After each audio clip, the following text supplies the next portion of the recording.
Next we move under the hood, wiring, metal tubing, hoses, and clamps. First you open the hood.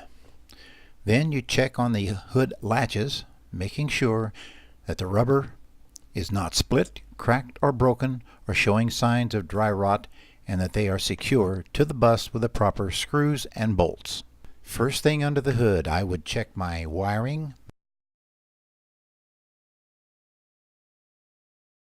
metal tubing, hoses and clamps for any cracks, breaks, leaks, dry rot, bubbles, or tears, and that all items are secure in place with proper bolts and screws.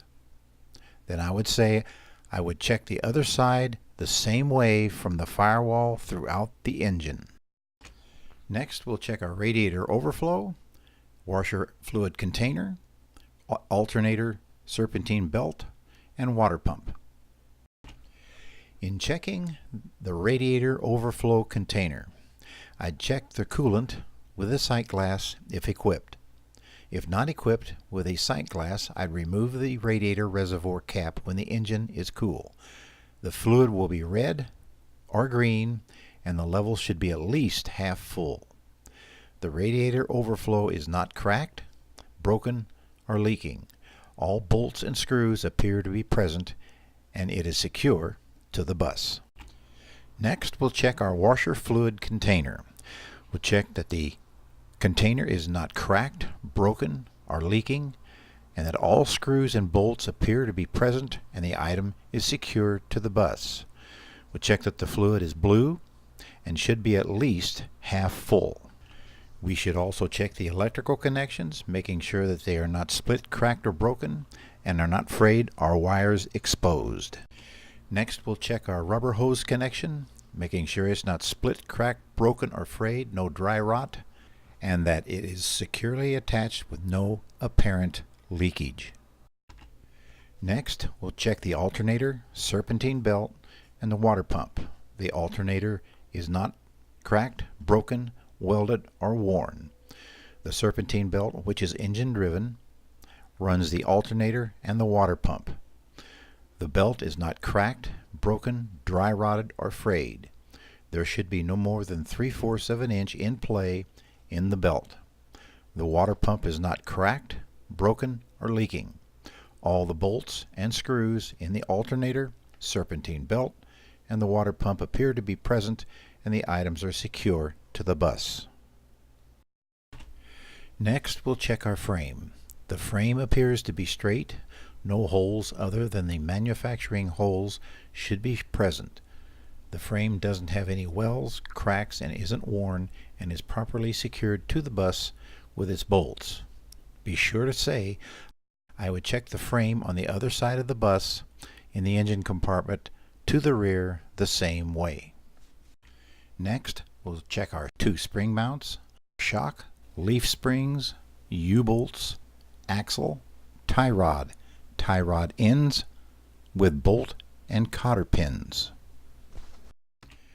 Check the leaf spring mounts front and rear for any missing bolts. None are broken, no cracks, well greased, and for secureness. Check for missing or damaged bushings. Next, we'll check the front leaf springs for shifted, broken, or cracked leaves, that all are aligned properly, that none are missing, that U-bolts and connectors are secure, none missing or loose. Next, we'll check that our shocks are securely mounted, there are no missing bolts, top or bottom, and no leaks. Next, we'll check the tie rod and the tie rod ends for any missing bolts and make sure the cotter pin is in place. No cracks and well greased. Don't forget to mention that the axle has no cracks, breaks, wells, and isn't worn. I would check the other side of the engine compartment the same way.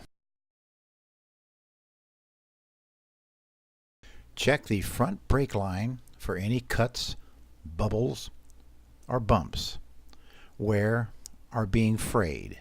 Check the connectors for leaks and secureness. Check the disc brake assembly. There should be no cracks, dents, or holes, no loose or missing bolts. The rotors or pads should not be dangerously thin. The pads should be no less than 1/4 of an inch thick. Next, we'll check our front tire, rim, lug nuts, grease seal cap with bolts and valve stem. In checking my tire should have 85 to 95 psi in pressure. I would check the pressure with an air pressure gauge. There should be no less than 4/32 of an inch tread depth. It should be evenly worn. You may not have recapped or retreaded tires on the front. Both tires must be matching. Point to each side of the tire when you say this. I would check for any cracks, tears, rips, gouges, or bubbles, and that the rim is not embedded in the tire. The rim should not be bent, cracked, or broken. The grease seal cap should not be cracked, broken, or leaking, and the grease seal bolts and lug nuts should not have any rust trails which would indicate looseness. My valve stem appears to be straight. There should be a dust cap present, and it isn't cracked, broken, or leaking, and all items on the tire system are secure. At the end you would say, I would check the tire system and items I've explained here on the other side of the bus the same way as this side. Now we'll move to the driver's side of the bus. We'll be checking our brake fluid reservoir, power steering fluid reservoir, and hose. In checking the brake fluid reservoir, we'll check that there is no cracks, breaks, or leaks, and all of the screws and bolts appear to be present and in place, securing it to the bus. Next, we'll move to the power steering fluid container and hose. We'll check that there is no cracks, breaks, isn't worn, and no leaks.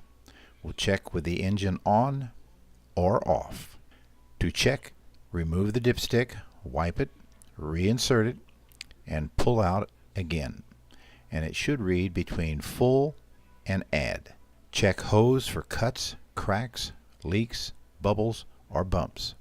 I'd check to make sure that the screws and bolts were in place and the entire system is secure to the bus. Be sure to mention that the power steering unit is gear driven. Next, we'll check our transmission dipstick. I'd check with the engine on, warmed, and in neutral. The dipstick appears to be straight and is not cracked, broken, or leaking and is secure. To check, remove the dipstick, wipe it, reinsert it, and pull out again, and it should read between full and add. Next, we'll check the oil with the oil dipstick. We'll check that the dipstick is not cracked, broken, or leaking. The dipstick is checked with the engine off. The color is brown, and you would remove the dipstick, wipe it off, reinsert, and pull it out again, and it should read between the full and the add.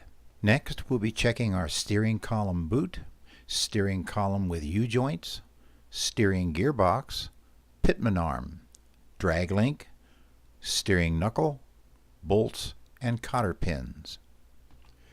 We have 2 steering column boots. We'll check that the boots are not dry rotted and they don't have any cracks, cuts, or bubbles. We will also check that the clamps are in place and securing the boot to the shaft.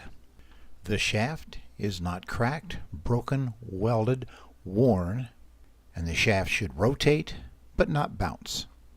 The U-joint is not cracked, broken, welded, or worn and is well greased.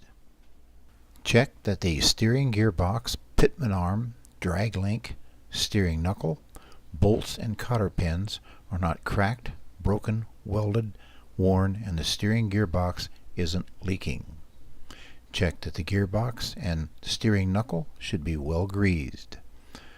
I would also check that to be sure all these items have proper screws and bolts and are secure to the bus. Next, you would say, I would check all the spring mounts, springs, shocks, tie rods and tie rod ends, brake hose, brake chamber, rotors, tire, rim, lug nuts, hub oil seal, and wipers the same as I did on the other side.